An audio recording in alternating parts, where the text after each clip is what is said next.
Things actually that have come about, and Asian Paints, that stock actually is lower post delivering its numbers. Mangalam joins us to break it down for us. Mangalam, the last quarter, it was a pleasant surprise. This time, the color is red. Tell us more. This time, the color of the stock is red, but if you look at the numbers in detail, it's a fairly resilient set that has come in. Why do I say that? Because remember, everyone was expecting some weakness on the top line, largely because of unseasonal rains or extended monsoons in a shorter festive period, where October itself had both Diwali as well as Dussehra. Importantly, the EBITDA performance, if you look at the EBITDA at 1781 crores versus street expectations of 1750 crores, and the margins at 20% at the higher end of the company's own guided band, and that tells you that perhaps disruption is behind when this paint industry is concerned, and right now this quarter was just a transitory impact because of seasonal factors. Domestic decorative volume growth as well at 7.9%, very close to 8%. The street was working with a number of 8 to 9% itself, and even gross margins that have expanded by 200 basis points despite a subdued revenue performance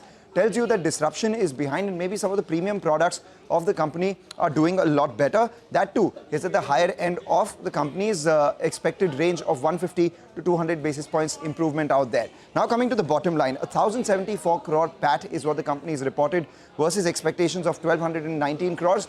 Out here, it has been impacted by an exceptional loss of 158 crores, pretty much similar to what all companies have reported on account of the new labor code, and they have taken some impairment in the investments that they've done in White Teak as well. The management said that while overall demand conditions are subdued and the broader industry faced competitive intensity, the company's own internal initiatives help them deliver resilient growth. And this is important because while there is intensity, it's not impacting Asian Paints as much. So after the last quarter's performance and the performance in the prior quarter, seems like the company has now found its footing with the new competition and is doing well. That's my sense. Let's see how it goes on from here, whether demand has recovered post the festive temporary seasonal shift or not.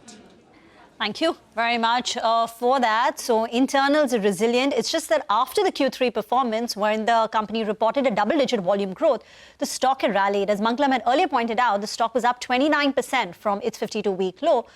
So a lot of the good news perhaps was priced in, and there was a tad bit of a disappointment this time. Stock is now down 3.5%. But a lot of banking stocks are also buzzing on the